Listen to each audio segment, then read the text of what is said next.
Adegan bergeser kembali ke Villa Gavin. Sekarang terkubur dalam badai salju yang mengamuk. Di dalam kelompok Gavin menikmati hotpot.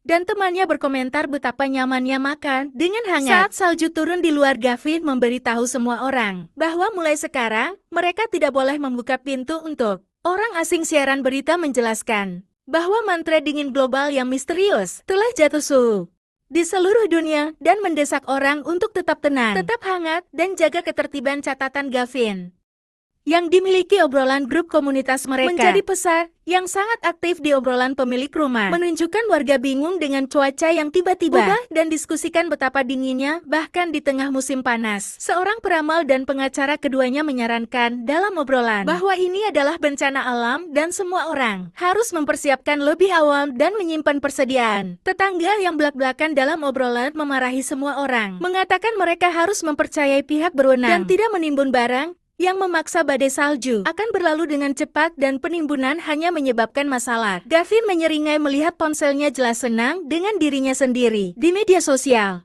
Asli Gavin menasihati semua orang bahwa jika mereka persediaan, mereka harus persediaan berat. Tetangga LED oleh Bibilo memarahi Gavin online karena lebih tegas dan bersikeras badai salju akan segera berakhir. Yang Gavin olok-olok secara pribadi 3 hari kemudian. Penduduk mengamati bahwa salju telah turun tanpa henti dan suhu telah anjlok menjadi sekitar minus 60 derajat. Beberapa khawatir bahwa kiamat tiba-tiba meninggalkan banyak orang tanpa waktu untuk membeli makanan dan ketakutan orang akan kelaparan. Gavin memperhatikan pasangan yang cemas itu dari belakang, memegang ponselnya dan tampak geli. Di komunitas chat warga mengeluh kedinginan, jepret memburu, dan pertanyaan kepastian Bibilo sebelumnya. Sementara seorang peramal dengan tidak menyenangkan memprediksi tanda-tanda buruk. Lebih banyak obrolan, pesan berdebat tentang klien peramal, sampai Bibilo memerintahkan semua orang untuk percaya organisasi dan mengumumkan inspeksi pasokan dari rumah ke rumah. Mendengar ketukan, Gavin bersiap membukakan pintu sambil khawatir. Tamu melihat keluar. Bibilo dan anggota komit menuntut masuk. Mengklaim komunitas telah datang untuk memberikan kehangatan. Gavin dengan riang menolak, mengatakan rumahnya sudah hangat. Sedangkan tamunya tersenyum di belakangnya. Bibilo mengidentifikasi dirinya dan bersikeras dia membuka pintu. Tapi Gavin dengan santainya menolak karena di luar dingin. Geram Bibilo memerintahkan Gavin untuk mematuhi organisasi dan segera membuka pintu.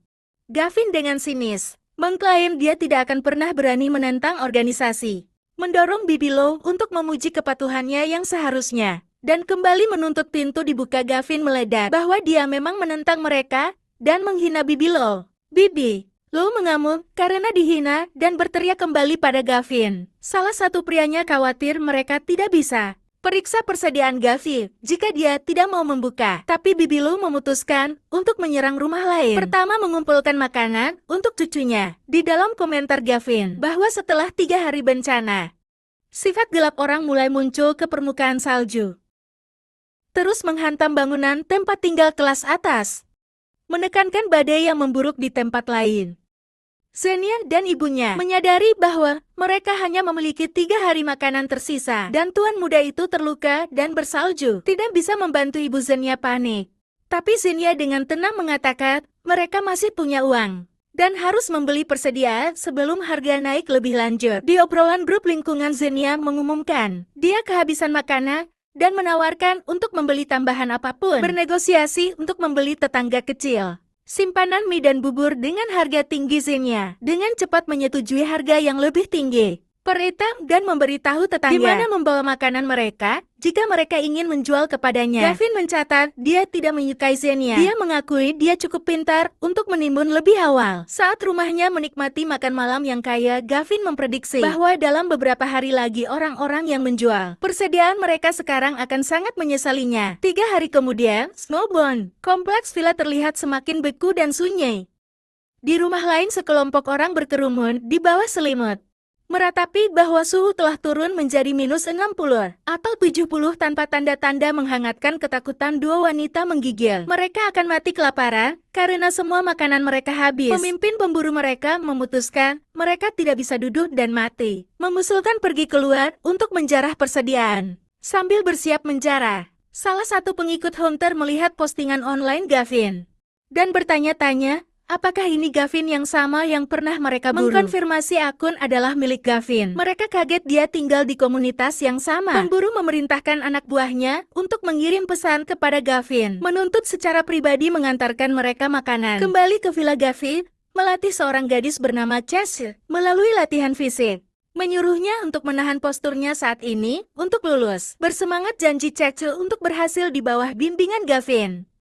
Melihat usaha Chase, teman gemuk Gavin memutuskan untuk memulai pelatihan. Juga karena dunia telah berubah. Gavin mengajaknya bergabung dengan Chase menjelaskan bahwa metode kultivasi yang diajarkan akan menempatkan mereka di depan manusia lain. Jika mereka mulai sekarang, tak lama setelah memulai teman gemuk itu runtuh, mengerang bahwa dia tidak bisa menahan lagi kelelahan. Dia bercanda bahwa dia perlu memasak lobster untuk pulih, sementara Chase masih berdiri dan Gavin menonton. Ponsel Gavin berdengung dengan pesan baru, menarik perhatiannya teks itu, mengancam yang diharapkan pemburu dari komunitas yang sama untuk membawakan makanan kepada mereka jika dia tahu apa yang baik untuknya. Ekspresi Gavin berubah licik saat dia menganggap permintaan arogan. Ia membalas dengan satu hinaan. Menyebut pengirimnya idiot. Gavin mencerminkan bahwa sebelumnya kelompok pemburu hidup tinggal di komunitas lain.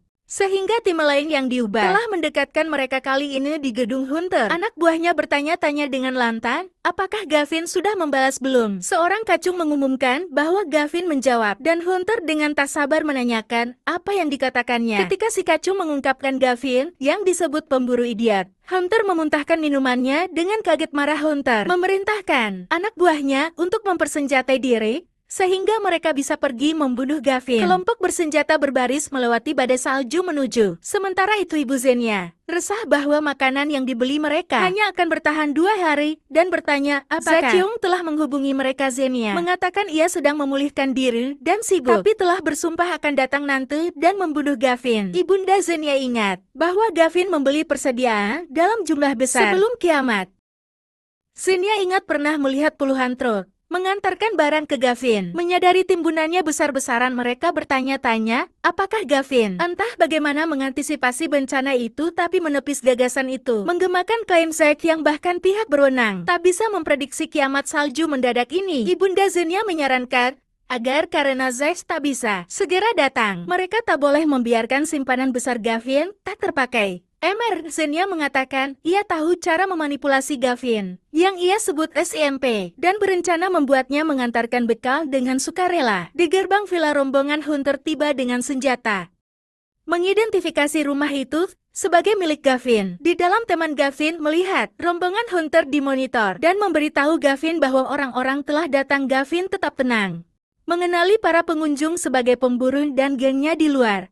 Pemburu dengan marah berteriak pada Gavin untuk membuka pintu saat anak buahnya mengacungkan senjata. Melalui intercom Gavin dengan dingin memberitahu mereka bahwa mereka tidak diterima. Pemburu mengancam akan mendobrak pintu dan berjanji Gavin akan menyesal tidak memohon belas kasihan. Gavin mengejek mulut busuk Hunter dan memutuskan untuk mencucinya dengan cara lain menggunakan alat. Gavin menyemprotkan air beku ke seluruh kelompok Hunter, membuat mereka berteriak tentang hawa dingin dan berebut pergi, basah kuyup dan menggigil. Pemburu masih berteriak untuk mendobrak pintu, sementara para pengikutnya memprotes bahwa terlalu dingin untuk terus dikalahkan untuk saat ini. Pemburu mundur sambil bersumpah akan membalas dendam pada Gavin. Menyaksikan satpam memberi makan, teman gemuk Gavin dengan gembira berharap yang basah kuyup penyerang akan mati kedinginan. Gavin mencatat bahwa 7 hari telah berlalu sejak kiamat dan mengumumkan mereka akan keluar malam itu. Dengan bingung temannya yang nyaman, Gavin menjelaskan dengan senyum menyeramkan bahwa lebih banyak meteor yang akan jatuh. Temannya mendapat kegirangan melihat meteor. Mandi saat Gavin memeriksa ponselnya dan bersiap. Gavin melihat notifikasi dan sedang terkejut karena Zenia Scott telah mengirim pesan kepadanya di chat. Zenia dengan sopan bertanya apakah dia ada di sana dan mengatakan ingin bicara. Teman Gavin membaca pesan itu dan dengan kasar menepis usahanya untuk bicara, sementara Gavin mengabaikannya. Di rumah Zenia, ibunya bertanya apakah Gavin sudah membalasnya. Zenia dengan sombong meyakinkan ibunya bahwa sejak dia memulai kontak, Gavin akan senang dan yakin akan membalasnya. Setengah jam kemudian Zenia dengan cemas menatap deretan pesannya yang belum terjawab. Ia tumbul marah dan bingung bahwa Gavin masih belum membalasnya. Menggigil di rumah mereka sendiri, keluarga Xenia mengeluh tentang dingin yang hebat dan perintah api yang dinyalakan lebih tinggi. Pemburu dan anak buahnya berkerumun di dekat api, mengatakan cuaca hampir tak layak huni. Pemburu mengutuk Gavin dan bersumpah bahwa lain kali mereka akan menerobos masuk, menelanjanginya, dan melemparkannya ke salju untuk membeku. 2 jam setelah pesan pertamanya, Xenia mengakui pada ibunya bahwa Gavin masih belum membalas. Ibunya menyarankan Gavin mungkin merajuk dan menasihati Xenia untuk memberinya alasan dengan mengirimkan pesan suara menyanjung. Pasti itu akan menggetarkannya. Xenia merekam suara sirup pesan yang menanyakan tentang kondisi Gavin dan mengisyaratkan keprihatinan tentang perubahan cuaca. Pesan suara yang telah selesai dikirim ke akun Gavin. Mendengarnya, Gavin mencibir bahwa sejak Xenia ingin berakting, ia akan ikut bermain untuk hiburan sendiri. Ke dalam ponselnya ia mengejek, bertanya, apakah ia merindukan Daddy? Xenia dengan arogan menganggap Gavin telah jatuh padanya, membanggakan diri pada ibunya, bahwa ia selalu menurutinya. Ketika ia memutar ulang tanggapannya, dan mendengar komentar Daddy yang meremehkan, dia dan ibunya tertegun geram. Xenia memaki Gavin dan melempar ponselnya dalam obrolan lingkungan. Warga menyesal menjual makanan, menyalahkan Bibi Lo karena mendesak mereka untuk tidak menimbun. Bahwa panitia sekarang akan menyita surplus makanan untuk distribusi terpusat. Gavin menertawakan skema Bibi Lo, beralasan bahwa di saat-saat seperti itu, hanya sedikit orang yang akan bodoh. Cukup untuk menyerahkan persediaan mereka. Teman Gavin menunjukkan kegelapan di luar. Gavin menyatakan waktunya untuk keluar dan menyuruh Tsui dan Jixi untuk membundang dan bergabung dengan mereka secara internal. Gavin berpikir dia tahu meteor akan mendarat di suatu tempat di dalam kompleks, tapi ingin lebih banyak orang mencari untuk meningkatkan peluang mereka mendapatkannya. Gavin memimpin kelompoknya yang terbungkus ke dalam pembekuan jalan-jalan untuk pertama kalinya sejak kiamat dimulai. Berbaris melalui salju, Gavin menginstruksikan semua orang bahwa 2 meteor akan jatuh malam itu, dan memerintahkan mereka untuk menyelam untuk apapun yang mereka lihat di dekatnya. Bibi Lo dan komitenya berpatroli dengan pengeras suara, menuntut warga menyerahkan perbekalan untuk distribusi terpadu atas nama komunitas.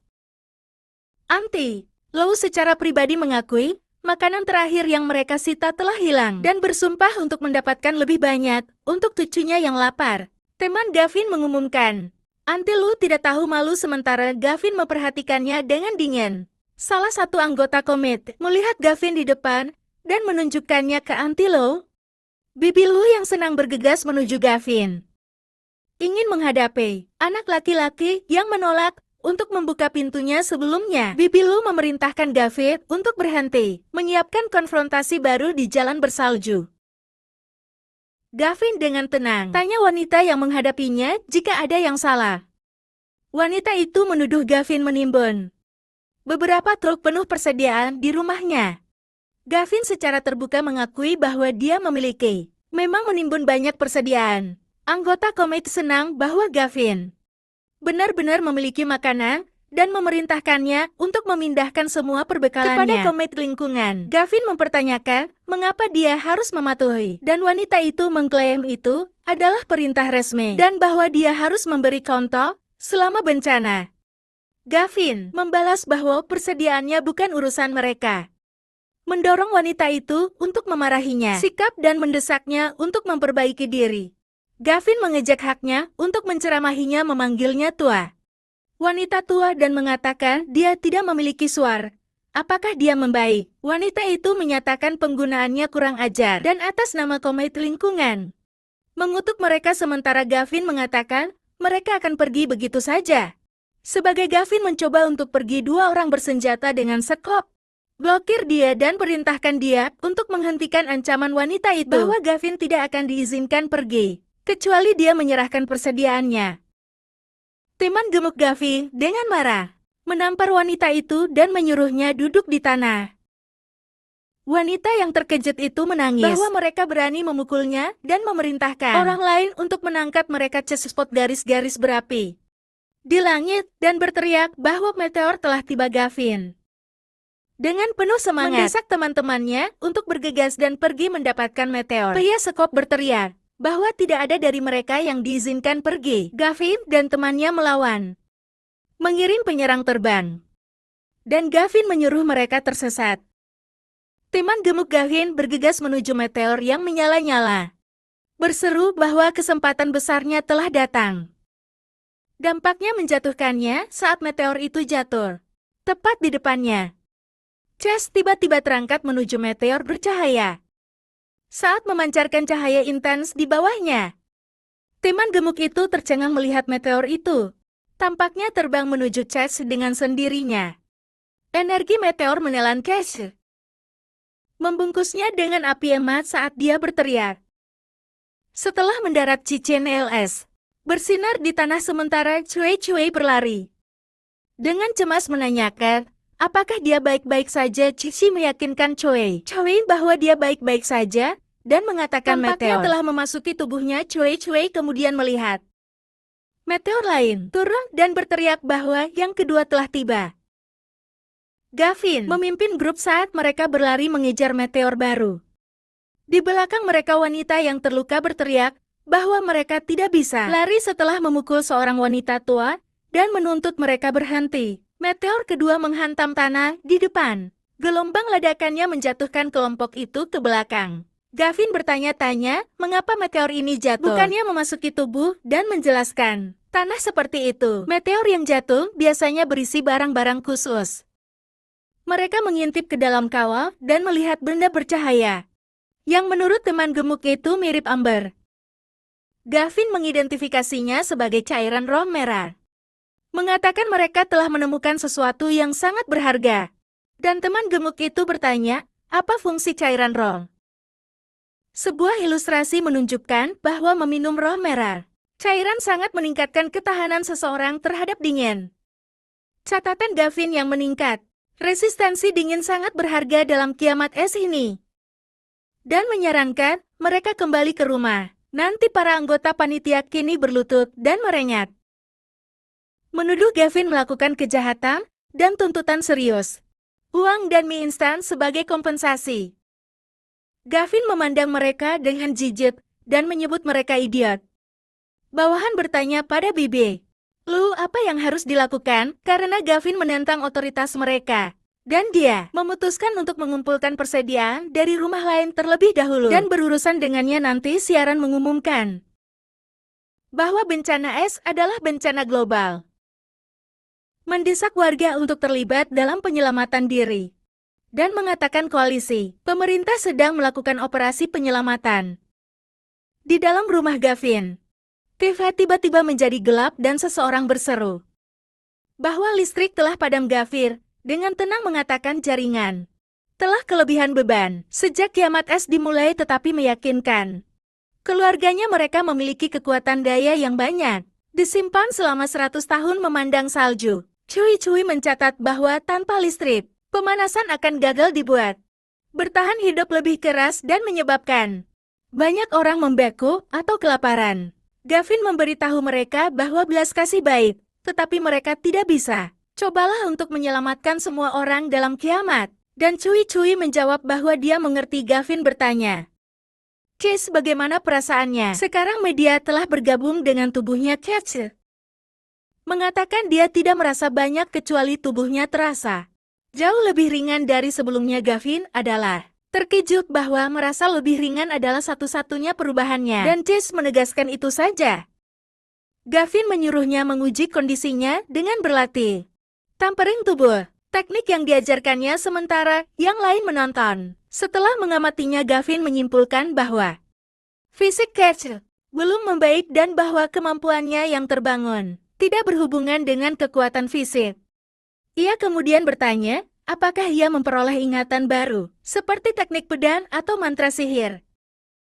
Tapi Chase menjawab tidak ada. Gavin yang menganggapnya janggal dan mengatakan mereka harus secara bertahap mencari tahu kemampuan apa yang telah ia bangunkan. Memegang amber, Gavin memberitahu setiap orang mereka akan berbagi semangat, sehingga mereka bisa lebih baik bertahan ekstrim dingin di luar ruangan. Teman bertubuh tambun itu meminum porsinya yang merah, cairan roh dari cangkir kecil.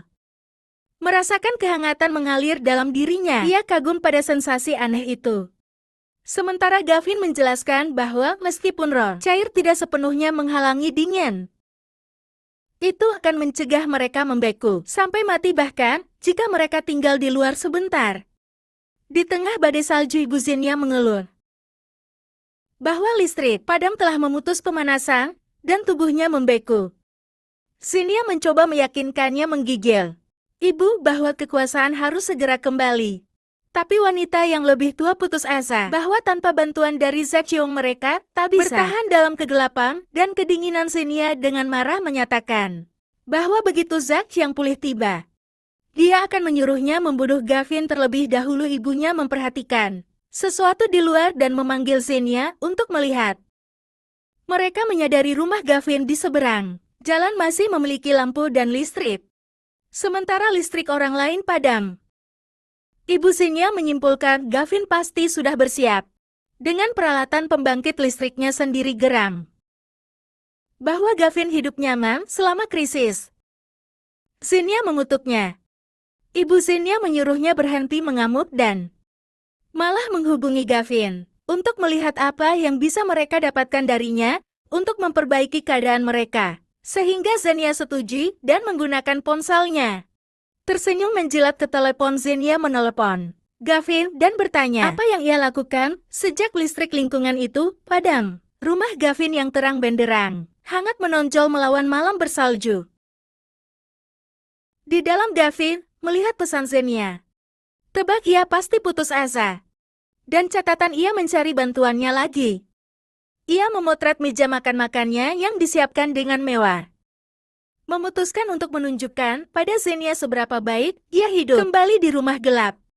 Xenia dan ibunya bersorak ketika Gavin membalas dan bergegas melihat apa yang ia kirim. Pesan Gavin memamerkan satu meja penuh hidangan kaya. Mengatakan ia bosan dan memasak pasta untuk makan. Meneteskan air liur atas foto Xenia dan ibunya. Meratapi rasa lapar dan kagum mereka bahwa Gavin masih memiliki begitu banyak makanan kesukaan mereka. Ketakutan kelaparan Ibu Xenia mendesak. Ya, untuk melakukan apapun untuk membuat Gavin berbagi beberapa makanan dengan mereka. Xenia memanggil Gavin lagi, menanyakan bagaimana ia masih bisa memiliki begitu banyak makanan ketika mereka sudah makan. Semuanya mereka rayakan ketika Gavin mengirimkan balasan lain dan buru-buru membukanya. Balasannya belak-belakan, menyatakan Gavin akan makan dan tak akan terus mengobrol. Meninggalkan kedua wanita itu terpana. Geram, Xenia menghancurkan ponselnya ke lantai. Yakin Gavin sengaja memprovokasinya. Bersantai di rumah, Gavin merenung bahwa pemilik rumah yang lain juga mulai kehilangan kesabaran. Dalam obrolan grup lingkungan, warga mendiskusikan kelaparan, kedalaman salju yang mematikan, dan satu orang memutuskan ia lebih suka mengambil risiko keluar untuk mencari makanan daripada Gavin kelaparan. Komentar dalam obrolan bahwa pergi keluar sekarang adalah bunuh diri karena suhu puluhan derajat di bawah nol dan tanpa perlengkapan profesional. Orang-orang akan dengan cepat mati kedinginan. Meskipun ada peringatan untuk tidak mengambil risiko. Tongkat besar Wan mengatakan ia akan keluar sendiri, sementara yang lain mendoakannya beruntung atau memperingatkannya. Di tempat lain, kelompok kecil hunter berkerumun mengelilingi api. Mereka telah kehabisan makanan dan ketakutan. Mereka tak akan bertahan berhari-hari lagi. Yang lain memohon pemburu untuk membuat rencana, sehingga mereka tak hanya duduk dan menunggu mati. Pemburu menolak meninggalkan lingkungan itu karena hawa dingin membuat perjalanan terlalu berbahaya. Mengingat Bibi Lu mengumpulkan persediaan untuk para pemilik rumah, Hunter mengusulkan merampok ingatan pemburu pertamanya. Neneknya bercerita dengan bangga bahwa ia mengumpulkan banyak makanan dengan mengais-ngais dari rumah tangga lain. Dalam ingatan itu, ia dengan egois menceritakan neneknya makanan itu semua miliknya dan ia tak boleh memakannya. Neneknya memanjakannya berjanji untuk tidak makan dan membiarkan cucu kesayangannya memiliki lebih banyak. Kembali ke masa sekarang, Bibi Lu dikejutkan dengan agresif. Mengetuk-ngetuk pemburu pintunya dan kroni-kroninya. Tiba di rumah Bibi Lu dengan kelelawar. Memerintahkannya untuk membuka diri melihat pemburu. Dia panik dan bertanya-tanya mengapa preman ini ada di depan pintunya. Pemburu mengancam untuk mendobrak pintu masuk jika ia tak segera membukanya. Auntie Lu ketakutan. Memerintahkan cucunya untuk bergegas dan menyembunyikan semua makanan. Ketika ia menunda, pemburu menendang pintu ke bawah dan memaksa masuk. Salah satu anak buahnya melihat persediaan tersembunyi dan dengan bersemangat meminta perhatian Hunter pada simpanan. Pemburu menyeringai jahat dan memerintahkan anak buahnya untuk mengambil segala. Auntie Lu mencoba menghentikan mereka bersikeras. Sebagai komet lingkungan, kepala bahwa apa yang mereka lakukan adalah ilegal. Pemburu mengejek lainnya dengan mengatakan dia menipu barang-barang itu dari orang lain sejak awal. Seorang preman mendorongnya ke samping sambil membawa sebuah kotak. Bibi Lu marah dan putus asa menerjang untuk melawan mereka. Preman lain menjatuhkannya ke lantai dan menyuruhnya tersesat. Sementara yang lain terus menjarah cucunya. Bergelayut di sebuah kotak dengan histeris, mengklaim semua makanan itu adalah miliknya dan mengancam para pencuri. Seorang preman dengan marah menyerang anak itu karena melawan. Bibi Lu berteriak sedih untuk cucunya yang terluka. Pemburu memutuskan untuk tidak pergi dengan tangan kosong dan memerintahkan para pengikutnya untuk melucuti semua perabotan kayu. Untuk kayu bakar yang dengan semangat mulai mereka laksanakan. Saat mereka berbaris dengan makanan dan perabotan, Bibi Lu mencengkeram cucunya dan menyebut mereka bajingan pembunuh kembali di rumah Zenia. Ibunya bersikeras bahwa sekarang bukan waktunya untuk tetap marah. Dia mendesak Zenia untuk bersikap manis dan memohon lagi pada Gavin, yang Zenia enggan setuju untuk mencoba di rumah Gavin. Temannya yang gemuk dengan gembira berbicara dengan ayahnya di telepon sementara Gavin bersiap untuk menanggapi panggilan baru Zenia. Segera dengan gembira mengumumkan bahwa Gavin telah membalas dengan kata oke. Yakin rencananya berhasil, Zenia memberitahu ibunya mereka akhirnya bisa menikmati makanan enak dan dengan sombong menganggap Gavin masih penurut.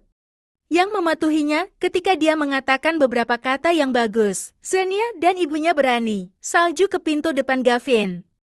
Dengan keras memanggilnya untuk membuka diri karena dia telah tiba. Di dalam Gavin bermain game dan ketika diberitahu seseorang ada di pintu, pingsan ketidaktahuan dengan menanyakan siapa dia di luar. Zenia dengan riang mengidentifikasi dirinya sebagai Zenia Scott. Gavin masih di dalam ruangan, bertanya dengan heran apa yang Zenia lakukan di sana. Menggigil dalam dingin yang luar biasa Zenia bersikeras. Dia datang menemuinya dan memintanya membuka pintu. Dengan cepat, sebelum dia membekukan Gavin dengan keran pertanyaan. Mengapa dia harus membuka pintu? Dan siapa yang menyuruhnya datang mencarinya? Zenia protes. Bahwa dia menyuruhnya datang karena pesannya telah mengatakan.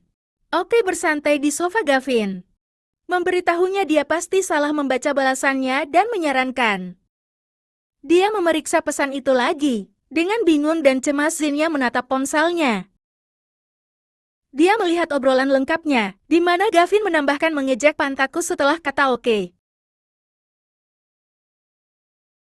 Menyadari dia tidak pernah setuju untuk menjadi tuan rumah baginya. Zenia menuntut untuk mengetahui apakah Gavin mempermainkannya dan berteriak agar dia membuka pintu atau tidak.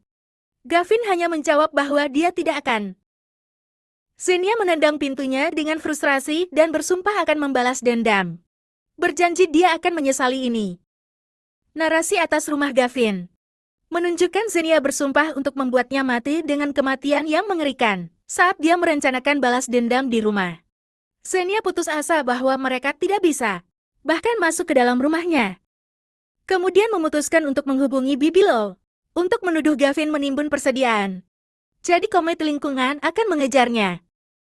Di rumah Bibi Lu, cucunya yang terluka mengeluh kedinginan dan lapar. Sementara dia khawatir tidak ada yang harus terjadi padanya, dia berjanji akan segera pergi cari dia sesuatu untuk dimakan. Ponselnya berdering dengan panggilan masuk. Atas panggilan Zenia sendiri. Benar, lapor Gavin karena diam-diam menimbun makanan. Dan hidup nyaman sementara yang lain menderita. Meminta Bibi Lu untuk menghukumnya. Bibi Lu sudah curiga dengan Gavin. Setuju dia sudah lama ingin memberinya pelajaran. Di obrolan grup Homers, Orang-orang memperhatikan keheningan Big Stick Wang. Setelah perjalanan mencari makanannya, belajar dia hampir membeku dan kehilangan perasaan di kaki. Dan dengan muram menyimpulkan bahwa keluar berarti mati lebih cepat. Saat tinggal berarti kelaparan. Gavin mencerminkan bahwa hampir setengah bulan memasuki kiamat. Ujian nyata dari sifat manusia telah dimulai. Dia tiba-tiba menjadi lebih serius saat dia membaca pesan baru. Babak baru posting obrolan grup. Menunjukkan di below. Mencela Gavin secara terbuka karena menimbun persediaan. Anggota lain mengungkapkan keterkejutan dan menanyakan apakah dia punya obat. Minat pada persediaannya yang menyebar. Gavin menyadari Bibi Lu sedang mencoba untuk menyatukan seluruh kompleks, melawan dia, dan menekannya untuk menyerahkan barangnya.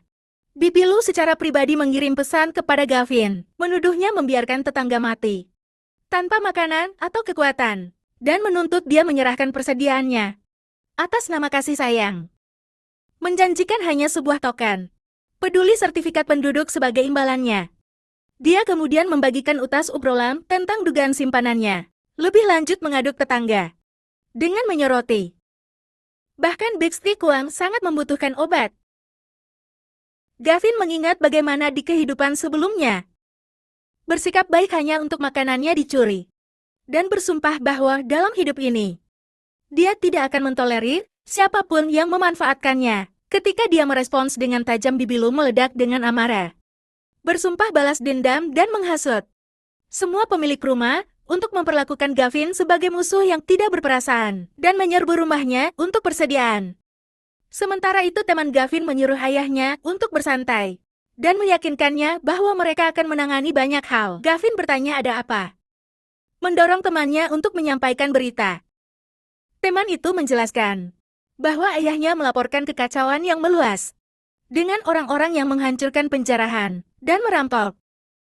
Menyatakan bahwa gangguan seperti itu normal dalam krisis ini dan memprediksinya hanya akan memburuk.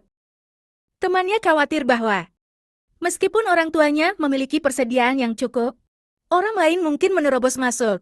Gavin menafsirkan ini, dia ingin memeriksa mereka. Teman yang diberdayakan oleh cairan roh. Cuaca dingin tak lagi mengancamnya.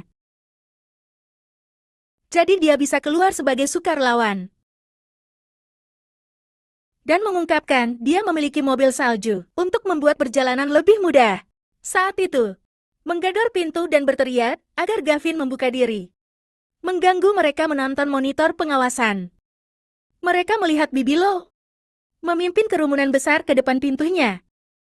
Dan Gavin mencatat betapa gigihnya dia untuk membawa begitu banyak orang keluar.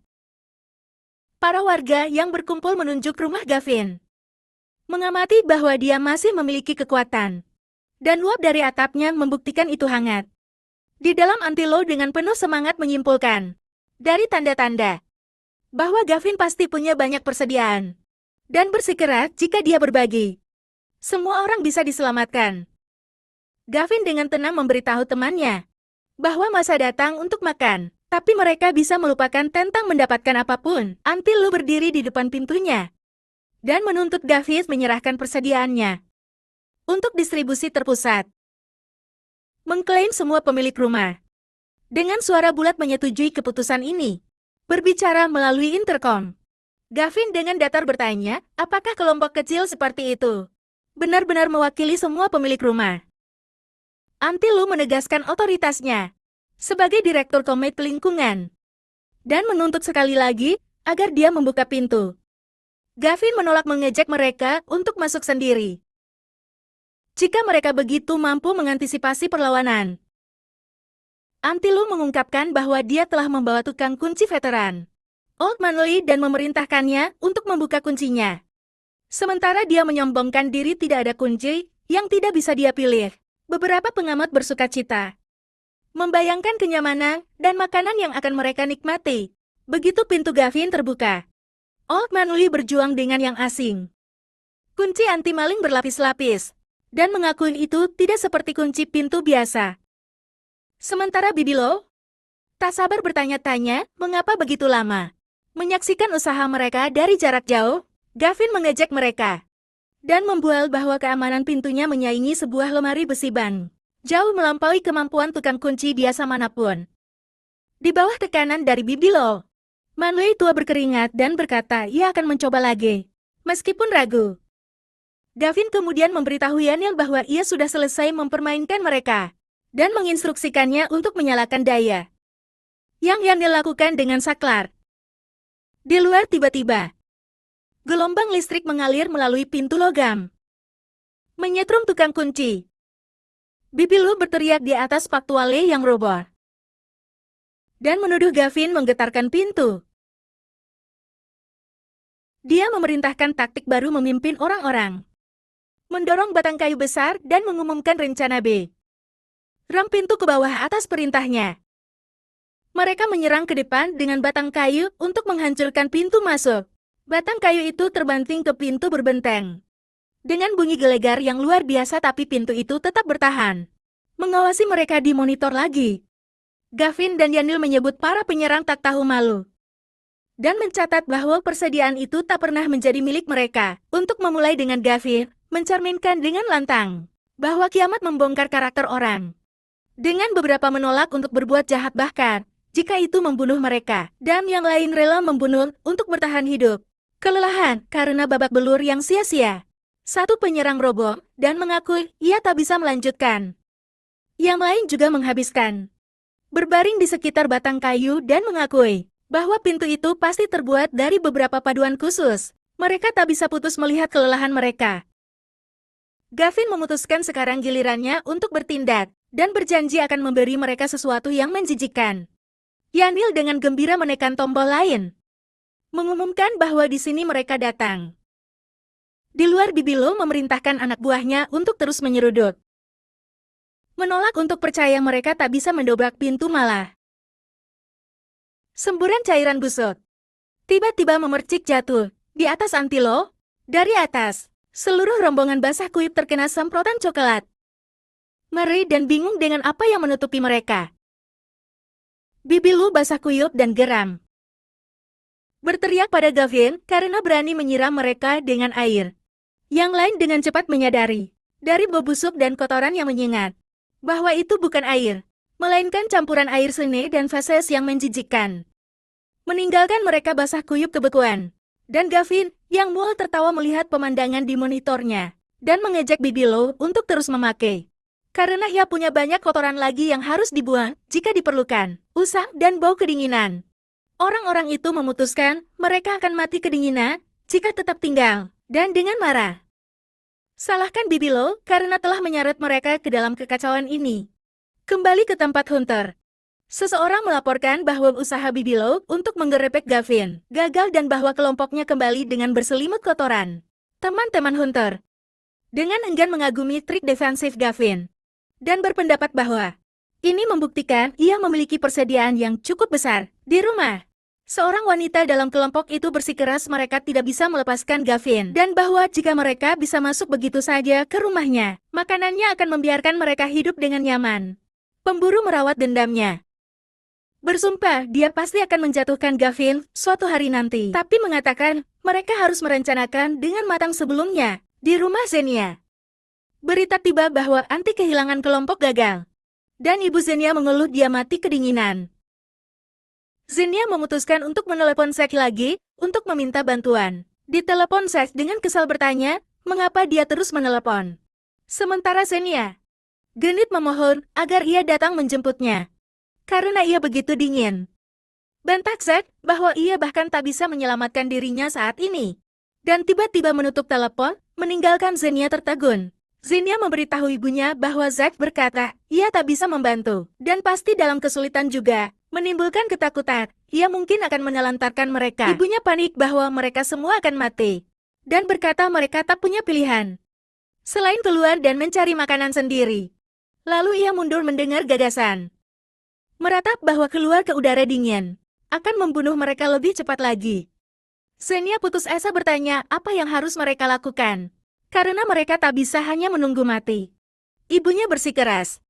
Satu-satunya harapan adalah terus memohon pada Gavin. Karena dialah satu-satunya yang bisa menyelamatkan mereka sekarang. Meninggalkan Zenia yang terdiam waktu berlalu seiring terang Gavin. Rumah hangat kontras dengan lanskap bersalju di luar. Gavin menerima pesan baru dari Xenia, di mana dia dengan rendah hati mengakui kesalahan dan memohon pengampunannya, menanyakan apa yang diperlukan baginya untuk mengalah menyeringai. Gavin menjawab bahwa kondisinya adalah memanggilnya sebagai Daddy. Melihat permintaan ini di ponselnya, Xenia meremang dengan penghinaan dan kemarahan tetap. Dia menyerbu keluar dengan ibunya, mengamuk bahwa Gavin keterlaluan. Ibunya mendesaknya untuk menelan harga dirinya, dan hanya memanggilnya Daddy, karena mereka tidak punya apa-apa lagi untuk kehilangan. Meskipun Xenia ragu-ragu wanita yang lebih tua, berteriak bahwa kelangsungan hidup lebih penting daripada martabat, dan memberitahu Xenia tidak boleh ada tapi-tapian. Xenia mendidih tapi bertekad, memutuskan dia akan menipu Gavin agar membuka pintu, lalu menghukumnya begitu dia aman di dalam. Bersantai di sofanya, Gavin membaca pesan terbarunya, memanggilnya sebagai Daddy dan tersenyum puas.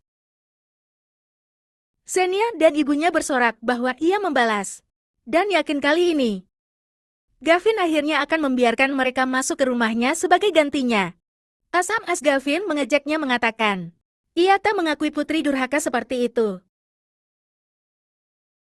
yang membuat Xenia tertegun. Xenia meletus menjadi aliran umpatan yang disensor pada Gavin, berharap hal-hal mengerikan menimpanya. Sementara itu Hunter mengerahkan anak buahnya, menegaskan persiapan mereka, dan bersumpah mereka akan mendapatkan Gavin kali ini. Atas perintahnya kelompok itu berangkat dari markas mereka. Orang-orang itu berbaris di koridor menuju pintu keluar, berniat menuju rumah Gavin. Di dalam rumah Gavin, Yanil mengawasi umpan pengintai dan memberitahu Gavin bahwa Hunter dan gengnya telah muncul di depan pintu mereka. Lagi, Gavin bersumpah bahwa kali ini mereka akan membalas dengan kasar, sehingga orang lain berhenti melihat mereka sebagai sasaran empuk. Luar Hunter dan gengnya tiba dan menuntut Gavin membuka pintu. Di dalam, Gavin memberhentikan Hunter sebagai orang idiot, sambil dengan tenang meminum.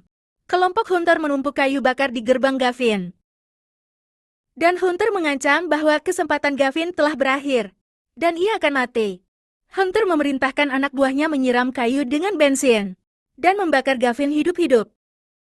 Gavin dan Yanil melihat usaha pembakaran. Perhatikan villa itu tahan api. Sementara Hunter mengejek Gavin, dan melempar benda yang menyala ke bensin. Kayunya menyala dalam kobaran besar, sebagaimana Hunter dan dua orang antek menyaksikan api. Satu preman dengan gugup mencatat, tak ada reaksi dari dalam. Meskipun kebakaran, lain menyadari api tak bisa merusak villa, karena terbuat dari bahan tahan api. Berang. Hunter memerintahkan bor benturan untuk menerobos rumah. Seorang preman berambut panjang sukarela mengoperasikan bor. Saat ia mengebor gerbang, Hunter mendorongnya untuk menerobos, sehingga ia bisa menghadapi Gavin secara pribadi. Adik perempuan Gavin melaporkan, orang-orang jahat menghancurkan dinding mereka. Tapi Gavin meyakinkannya bahwa mereka tak bisa masuk. Gavin menyatakan ini adalah waktu berburu, dan ia serta Yanil memutuskan untuk memberi pelajaran pada para penyerang. Gavin mempersenjatai diri dengan busur untuk pertama kalinya. Yakin ia dapat dengan mudah membunuh dalam jarak dekat. Gavin berpikir bahwa sebagaimana kiamat as berlanjut, kekuatan gaib mungkin membuat senjata tak berguna, sehingga ia harus berlatih dengan busur di luar. Hunter bertanya, apakah pengeboran telah menerobos belum? Sang driller merasakan sesuatu yang salah, dan Hunter bertanya, apa masalahnya? Ia melaporkan ia menabrak sesuatu yang kokoh di dalam dinding, dan Hunter bergerak masuk untuk memeriksa. Mereka menemukan penguat pelat baja, dan mengutuk Gavin karena telah mempersenjatai villa. Putus asa pemburu bahwa baja membuat rumah tak mungkin ditambus. Sebuah anak panah tiba-tiba menghantam sang driller, menjatuhkannya ke tanah. Lebih banyak anak panah menghujani melukai beberapa preman. Sebagaimana pemburu berteriak agar mereka berlindung dari penyergapan Gavin. Pemburu dengan geram bersumpah ia pasti akan membunuh Gavin. Di bawah tembakan panah berat, pemburu dipukul dan menjerit sementara ia dan anak buahnya melarikan diri.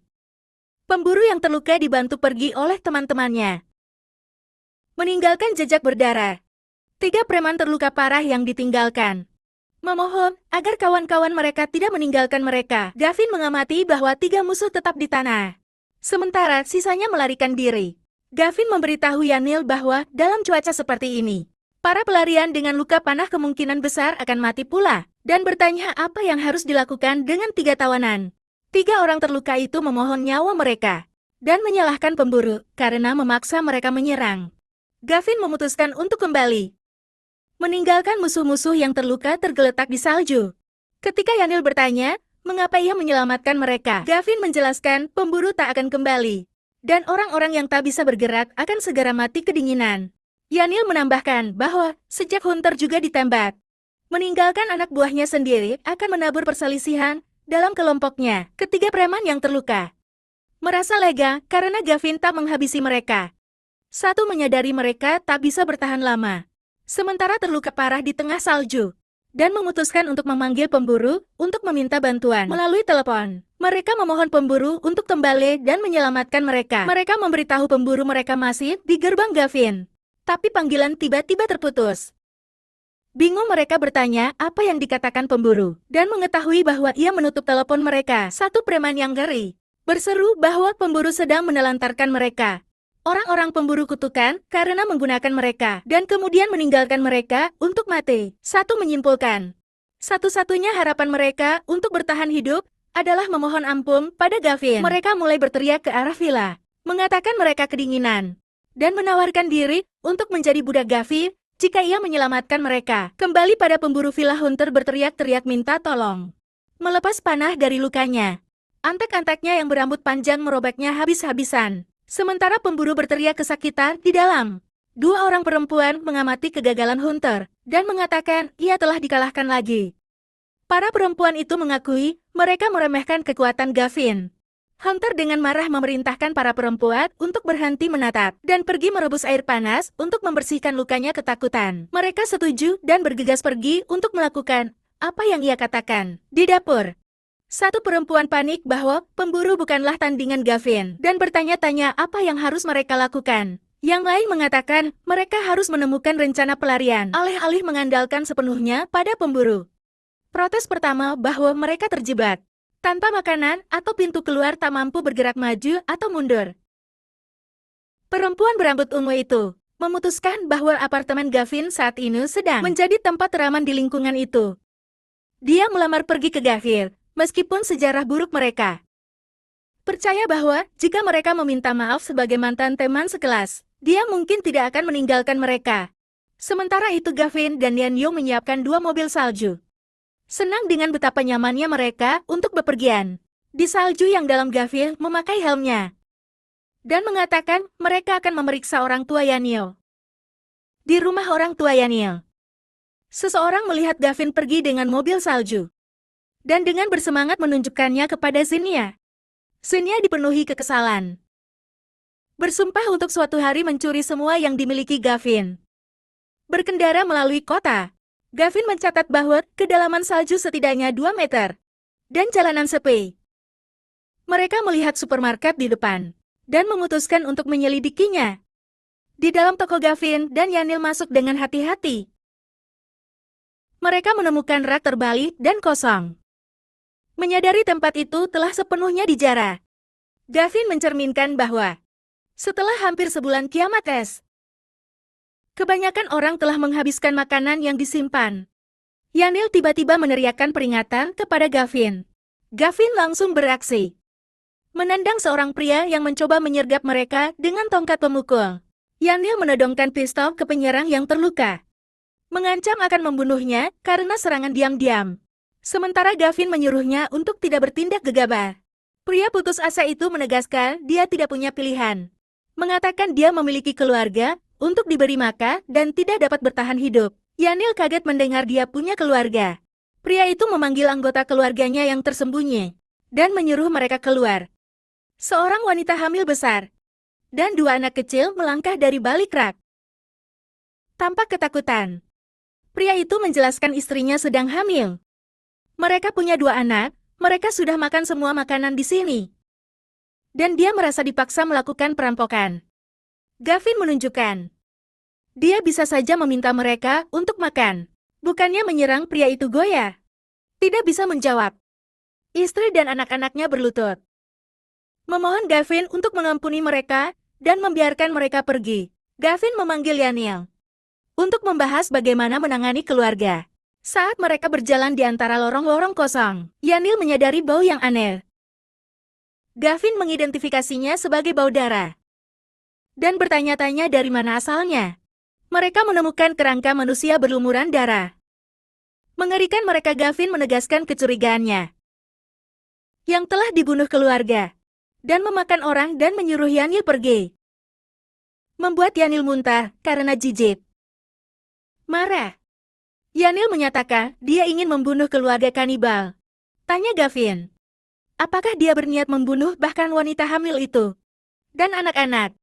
Dan Yanil bilang dia hanya akan menargetkan pria itu. Gavin berpendapat bahwa membunuh pria itu akan menghancurkan istri dan anak-anak yang sedang hamil, membuat mereka tidak punya cara untuk bertahan hidup. Yanil marah karena seluruh keluarga adalah monster yang bertahan hidup dengan memakan orang lain dan mungkin telah membunuh banyak korban. Gavin dengan dingin mencatat bahwa di saat-saat putus asa seperti itu, lebih banyak orang akan melewati garis moral seperti itu, dan insiden seperti itu akan menjadi hal biasa. Nanti, Gavin dan Yanil naik kembali ke rumah orang tua Yanil. Di mobil salju mereka tiba. Gavin melihat pintu depan terbuka lebar dalam cuaca beku dan merasakan ada sesuatu yang salah. Saat Yanil memanggil orang tuanya di dalam. Penjara bersenjata bersukacita atas simpanan besar persediaan. Mereka temukan di rumah orang tua Yanil. Busur pemimpin mereka memuji hasil tangkapan dan menjanjikan semua orang daging ekstra ketika mereka kembali. Preman lain bertanya membungkuk apa yang harus dilakukan dengan yang ditangkap. Orang tua pasangan lanjut usia Yanil. Busur menyeringai jahat dan memerintahkan anak buahnya untuk membunuh pasangan itu. Seorang antek mengarahkan pistol ke mereka dan setuju melakukan pembunuhan. Yanil menerobos masuk dan berteriak agar dia berhenti. Ibu Yanil dengan panik berteriak agar putranya lari. Pria bersenjata itu sebagai gantinya menembak ibu Yanil tewas di jarak point blank. Yanil berteriak memanggil ibunya dengan ngeri. Ayah Yanil menangani pria bersenjata itu, berteriak agar Yanil melarikan diri. Preman itu dengan marah menyebut orang tua itu bunuh diri dan menembaknya berkali-kali. Yanil berteriak sedih saat ayahnya ditembak mati. Si pembunuh mengarahkan senjatanya pada Yanil, mengatakan dia akan mengirim seluruh keluarga mereka sampai mati bersama. Gavin tiba-tiba menyerang dan menebas pria bersenjata itu, memutuskan lengannya dan melucuti senjatanya. Preman utama berteriak kesakitan. Gavin berdiri dengan pisau berdarah. Sebagaimana preman-preman yang tersisa menuntut untuk tahu siapa dia.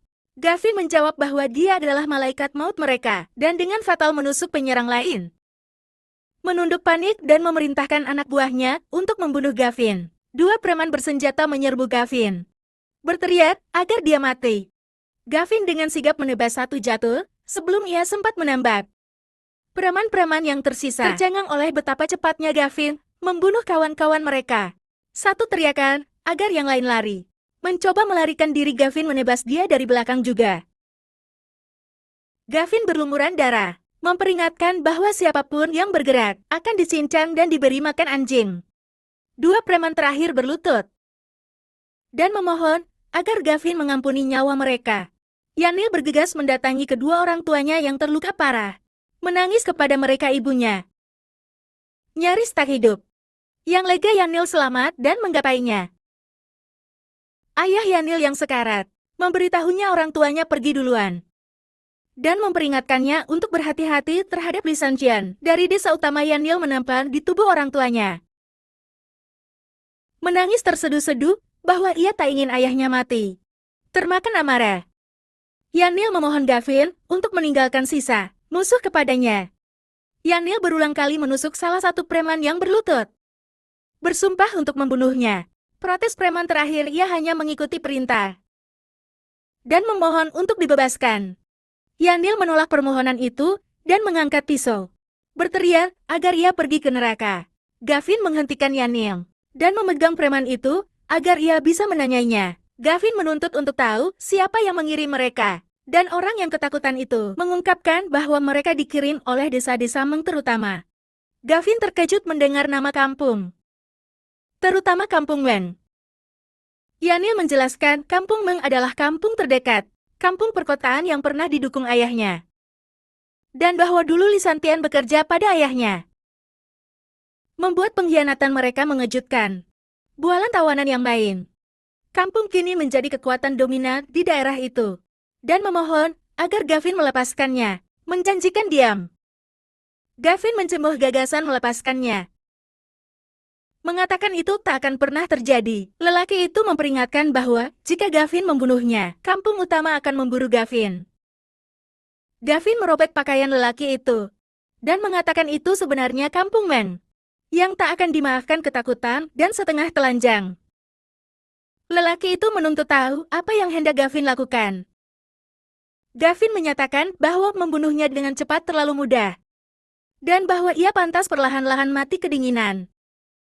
Lalu melemparnya keluar, lelaki itu kembali memohon ampun.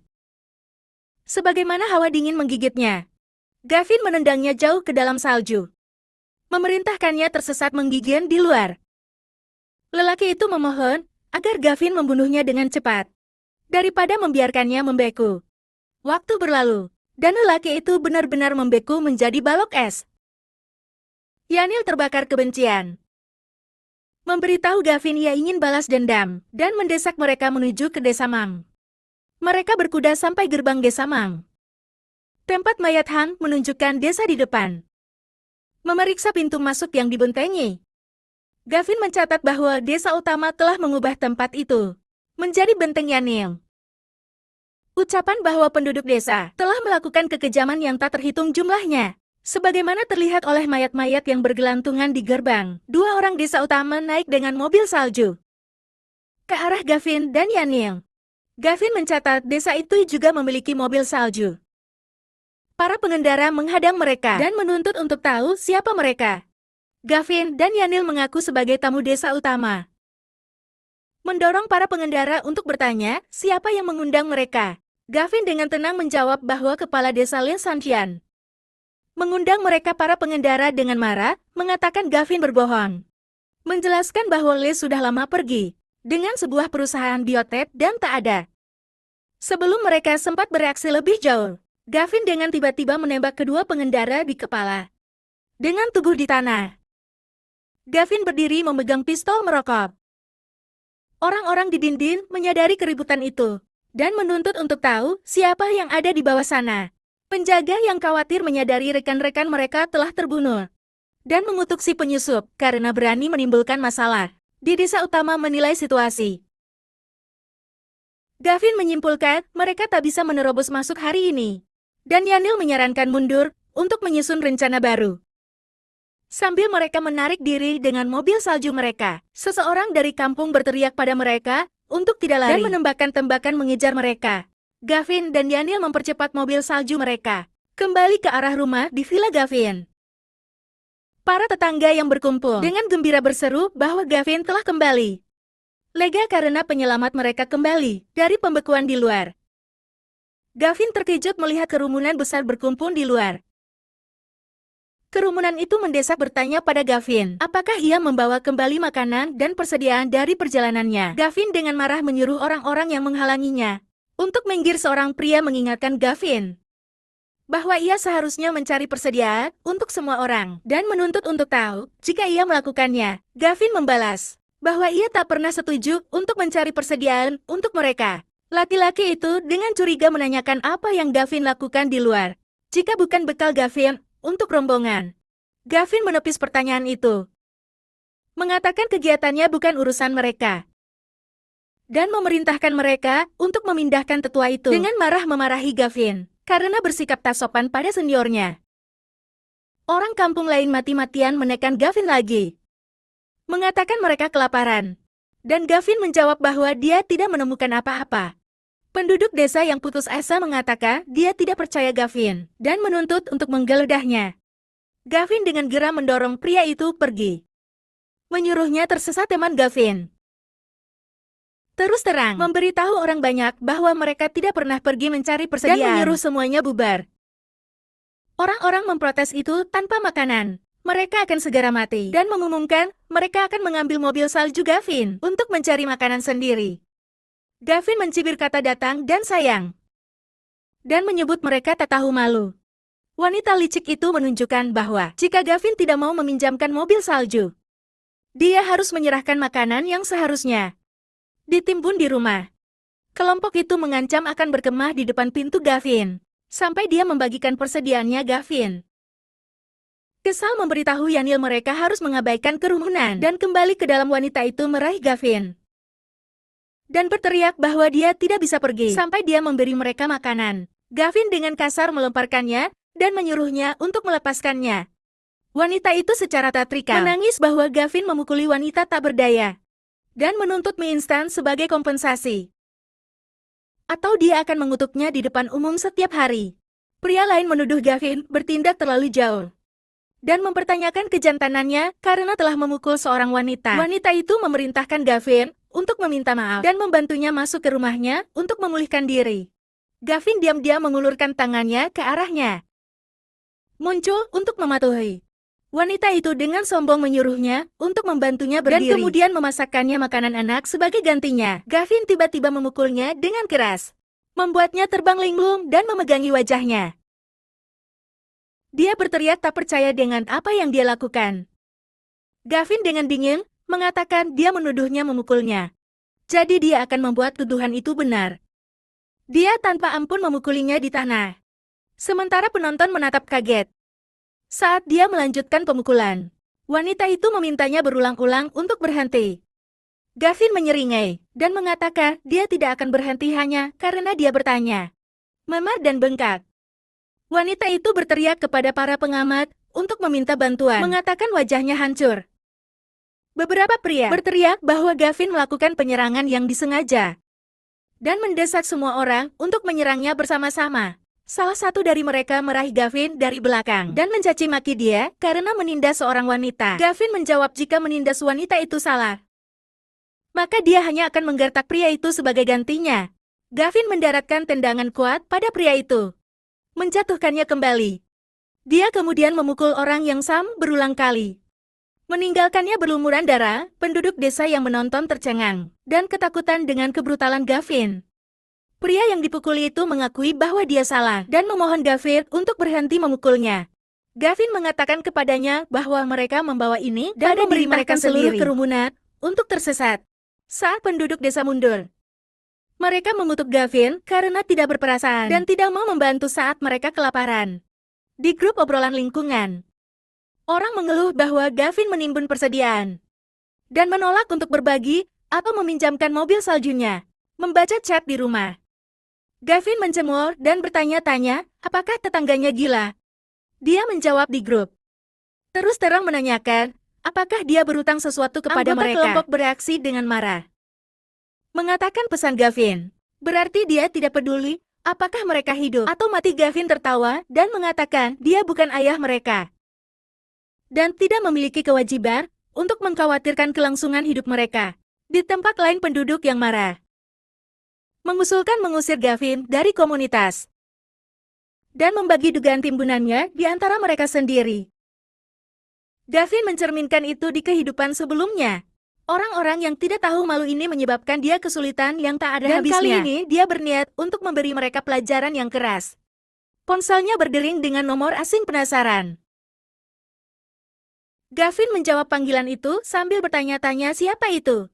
Suara mengancam menegaskan dia sedang berbicara dengan Gavin. Penelepon bertanya, apakah Gavin tahu siapa dia? Tapi Gavin terus terang menjawab bahwa dia tidak. Pria itu dengan bangga mengidentifikasi dirinya sebagai Lee Sang-jian dari desa Main dan menganggap Gavin pasti takut. Gavin dengan mengejek mengatakan dia hanya terkejut. Peneleponnya benar-benar idiot. Lee Sang-jian meledak dalam kemarahan dan menuntut Gavin mengulangi penghinaan itu.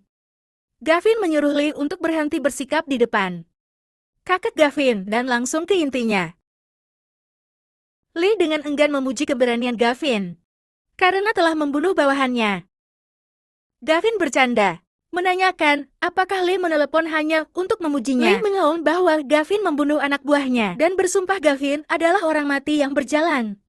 Gavin marah, berteriak kembali bahwa Lee membunuh orang tua temannya dan bersumpah akan menghabisi nyawa Lee.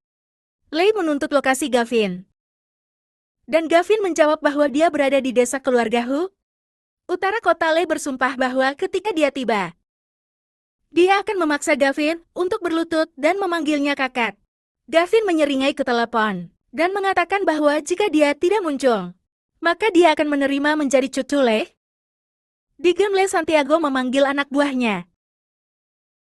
Dia memerintahkan mereka untuk mengumpulkan kru menuju ke desa keluarga Hu, dan mereka bertanya apakah mereka harus membawa senjata. Lee menyuruh mereka membawa senjata dan lebih banyak orang, karena Gavin dan rekannya memiliki senjata di rumah. Gavin memberitahu Yanil bahwa mereka akan keluar. Ketika Yanil bertanya di mana, Gavin menjawab bahwa mereka akan menyerang Lee. Santians membawa 2 mobil salju melintasi salju menuju kota. Saat mereka melakukan perjalanan, Gavin memastikan dengan Yanil bahwa gedung di depan dulu adalah kantor polisi. Yanil mengatakan itu pernah menjadi kantor polisi kota besar. Gavin memutuskan mereka harus berhenti di sana untuk mencari senjata. Mereka tiba di kantor dan mendekati pintu masuk, berencana masuk ke dalam. Gavin menendang pintu kaca untuk masuk. Di dalam mereka menemukan mayat beku petugas polisi yang tewas di pos mereka ketika bencana mendadak melanda. Gavin mencatat bahwa malapetaka datang terlalu cepat bagi instansi pemerintah untuk merespons. Mereka menemukan pintu gudang senjata polisi. Yanil mengijan di pintu, tapi laporan bahwa pintu itu tak akan terbuka. Gavin menyuruhnya minggir dan menyiapkan senjatanya. Gavin menembakkan kunci berkali-kali. Pintu berat itu mengayun membuka, memperlihatkan tumpukan senjata dan amunisi. Yanil berseru bahwa mereka telah memukul jackpot dengan banyaknya senjata. Mereka menemukan senapan sniper di antara uang tunai dan merasa mereka memilih tempat yang tepat. Yanil juga menemukan peti penuh detonator dan bahan peledak. Gavin mengatakan bahan peledak akan berguna dan memerintahkan Yanil untuk mengambil semuanya setelah menyimpan semuanya di ruang dimensinya. Gavin mengumumkan bahwa mereka telah menjarah stasiun dan harus pergi ketika mereka bersiap untuk berangkat. Yanil memperingatkan Gavin bahwa ada orang lain yang mendekat. Gavin menyadari orang-orang yang selamat lainnya juga datang kemari mencari senjata. Segerombolan orang bersenjata tiba di stasiun, menyatakan bahwa inilah tempat yang mereka cari. Salah satunya ditujukan sebagai saudara. Bagaimana diberitahu bahwa di dalam sudah ada orang. Saudara bagaimana melihat kelompok Gavin dan catatan bahwa seseorang dengan jelas menghajar mereka ke senjata-senjata. Seorang preman lain berlari dan masuk, memastikan gudang itu benar-benar kosong. Kakak bagaimana meminta Gavin dan Daniel langsung. Jika mereka mengambil senjata, Gavin pingsan tak bersalah. Bertanya, apakah mereka mirip orang yang mendapat senjata apapun? Kakak bagaimana mengatakan, mereka tidak tampak bersenjata, tapi bersikeras menggeledah mereka. Gavin dengan datar menolak untuk digeledah. Kakak bagaimana memperkenalkan dirinya, mengatakan ia menjalankan pusat kebugaran terdekat, dan mengklaim ia akan membiarkan mereka pergi jika mereka tak punya senjata. Tapi Gavin menolak lagi. Salah satu dari bagaimana anak buah menghina Gavin karena bertindak sombong tanpa pistol dan mengancam akan menghajarnya. Gavin menjawab dengan tendangan tiba-tiba, membuat pria itu terkapar dan menyuruhnya skram. Marah kakak bagaimana perintah anak buahnya untuk membunuh Gavin dan menyeret tubuh mereka kembali untuk dipanggang. Para preman itu bergegas maju menyerang Gavin dan Yanil. Gavin menarik handgunnya dan mengatakan ia jelas sudah terlalu lunak. Para penyerangnya panik ketika melihat pistol itu, menuduhnya telah menipu mereka. Gavin membidik mereka dan mengancam akan mengirim mereka menemui pembuatnya. Salah seorang lelaki itu memohon agar Gavin tenang dan bicara macam-macam. Gavin menembaknya mati tanpa ragu. Ia menyatakan bahwa ia sudah selesai bersikap baik pada orang-orang tak tahu malu yang tersisa. Para preman ngeri bahwa ia benar-benar membunuh seseorang. Gavin segera menembak seorang lelaki lain. Membunuhnya juga ketakutan. Sisanya berteriak bahwa anak ini benar-benar berani menembak, dan mencoba melarikan senjata Gavin ke bawah dua lagi saat mereka berlari. Saudara bagaimana ambruk berlutut, memohon untuk hidupnya, dan mengakui ia salah memilih sasaran. Gavin dengan dingin menyebutnya idiot. Gavin segera menembak kakak bagaimana di kepala. Gavin dan Yanil berjalan melewati mayat-mayat itu. Dan Gavin memberitahu rekannya sudah waktunya pergi. Sementara itu Lee Santian dan gengnya berlomba mobil salju menuju desa keluarga Hu. Bersumpah akan membunuh setiap orang terakhir di sana. Seorang bawahan bertanya, apakah mereka akan mengampuni wanita-wanita muda? Dan Lee menjawab mereka bisa mengambil apa saja yang mereka suka, tapi harus membunuh mereka sesudahnya. Karena desa Main tidak mendukung Freelader. Pengendara lain tertawa bahwa mereka tahu aturan, dan dengan semangat setuju untuk pergi memusnahkan desa keluarga Hu. Lee mendesak mereka untuk mempercepat, memperkirakan itu akan memakan waktu beberapa jam untuk sampai di desa. Menyaksikan rombongan penyerbu desa Meng berangkat. Gavin mengamati kekuatan mobil salju mereka yang mengesankan. Dan catatan, bahwa melawan mereka secara langsung akan sulit. Dengan sebagian besar pejuang pergi, Gavin dan Yanil memutuskan untuk menyusup ke desa Men dan menghancurkan markas Lee Santian. Mereka tiba di gerbang utama desa Mang dan mencatat bahwa itu tertutup rapat dan sulit ditembus. Gavin menyeringai dan mengatakan itu sederhana, karena mereka sekarang memiliki dinamit. Penjaga di atas tembok desa berjaga-jaga. Tanpa menyadari ancaman yang mendekat, mereka melihat sebuah mobil salju tak berawak melaju kencang menuju gerbang dan bertanya-tanya apa itu. Para penjaga bingung bahwa mobil salju itu bergerak dengan sendirinya dan berspekulasi sesuatu mungkin dimuat di atasnya. Balapan mobil salju tak berawak ke depan. Bertumpuk tinggi dengan dinamit menyadari apa yang dibawanya. Seorang penjaga panik dan berteriak bahwa itu tampak seperti bahan peledak.